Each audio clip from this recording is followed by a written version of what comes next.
आज हम जानेंगे 4 अलग अलग प्रकार के प्रलयों के बारे में। यह भी जानेंगे कि ब्रह्मा जी की आयु कितनी होती है, देवताओं के राजा इंद्र की आयु कितनी होती है, मनवंतरों के अधिपति प्रजापति मनु की आयु कितनी होती है और शूद्र विष्णु यानी जिनकी नाभि से ब्रह्मा प्रकट होते हैं वे गर्भोदक महाविष्णु की आयु कितनी होती है, महाविराट यानी महाविष्णु की आयु कितनी होती है, भगवान शिव के भौतिक स्वरूप की आयु कितनी होती है, भगवान नारायण के भौतिक स्वरूप की आयु कितनी होती है और माता प्रकृति यानी माँ दुर्गा के भौतिक स्वरूप की आयु कितनी होती है। शास्त्रों के अनुसार हम आपको यह सब बताएंगे, लेकिन आप शास्त्रों को गलत ना समझें और इस वीडियो को भी गलत तरीके से ना लें। इसीलिए पहले आप यह जान लीजिए कि ईश्वर एक ही है। जब वे संहार करते हैं तब शिव रूप में जाने जाते हैं और जब पालन करते हैं तब नारायण रूप में जाने जाते हैं, और जिन्हें हम माता दुर्गा, माता सरस्वती, माता लक्ष्मी, माता राधा कहते हैं, वह एक ही प्रकृति है, वह एक ही शक्ति, एक ही पराशक्ति है। उन्हें पंच प्रकृति भी कहा जाता है, ऐसा शास्त्रों में ही बताया है। तो आइए वीडियो को शुरू करते हैं। सनातन धर्म के 4 युगों को तो आप जानते ही होंगे, सतयुग, द्वापर युग, त्रेता युग और कलयुग। इन सभी युगों में जो समय होता है वो होता है 12,000 दिव्य वर्षों का, और मनुष्यों के समय की गणना के अनुसार 43,20,000 वर्ष होते हैं, जिसे महायुग कहा जाता है। और ऐसे ही 71 महायुग पूरे होते हैं तब एक मनवंतर होता है। इन मनवंतर के अधिष्ठाता मनु होते हैं, जैसे स्वयंभू मनु। प्रजापति मनु की आयु एक मनवंतर की होती है और इतनी ही आयु देवताओं के राजा इंद्र की भी होती है। ब्रह्मा जी के एक दिन में 14 मनवंतर होते हैं, यानी 14 मनु होते हैं, यानी 14 इंद्र भी होते हैं।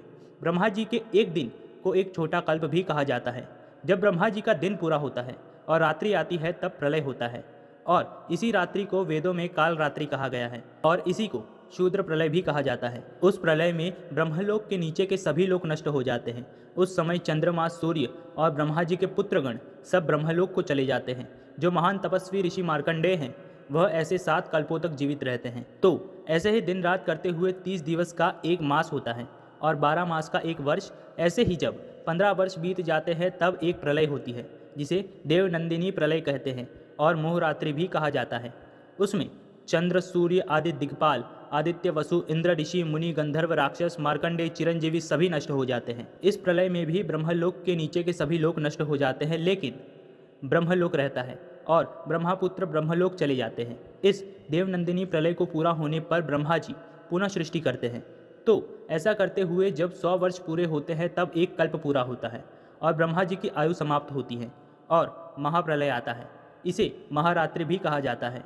मृत्यु का भी विनाश हो जाता है, पर भगवान शिव का नाश नहीं होता। सभी वैष्णवगण भगवान नारायण में लीन हो जाते हैं और रुद्रगण मृत्युंजय महादेव में लीन हो जाते हैं। उनके साथ तमोगुण भी लय हो जाता है। ऐसा होने पर माता प्रकृति यानी माता दुर्गा की एक पलक झपकती है और भगवान शिव की भी एक पलक झपकती है।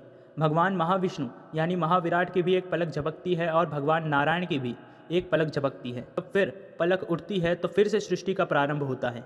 उन सब की 1000 बार पलक गिरती है तब उसका एक दंड पूरा होता है। ऐसे ही 60 दंड पूरे होने पर एक दिन कहा जाता है। ऐसे ही 30 दिनों को एक माह और 12 महीनों का एक वर्ष होता है। ऐसे ही 100 वर्ष बीत जाने पर प्रकृति यानी जो पंच प्रकृति है राधा रूप में श्री कृष्ण में लीन हो जाती है। इसे प्राकृत प्रलय कहते हैं। महाविष्णु यानी महाविराट भी प्रकृति में लीन हो जाते हैं। नारायण और भगवान शिव दोनों ही शुद्ध सत्य स्वरूप है, वह दोनों ही स्वयं को श्री कृष्ण में लीन कर देते हैं। और जो ब्रह्मांड में शूद्र विष्णु है यानी गर्भोदक्षाय महाविष्णु है, वे स्वयं को महाविष्णु यानी महाविराट में लीन कर देते हैं।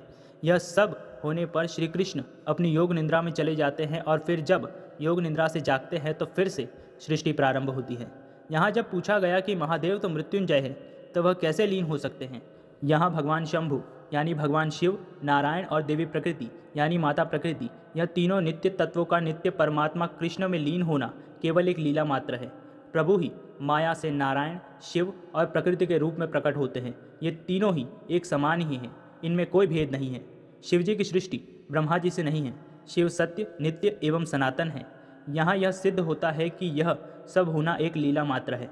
तो आज के लिए बस इतना ही। अगर आपको वीडियो पसंद आई हो तो वीडियो को लाइक कीजिएगा, शेयर कीजिएगा और चैनल को सब्सक्राइब कर दीजिएगा ताकि आपको ऐसी और भी वीडियोस मिलती रहेगी। जय राम जी की।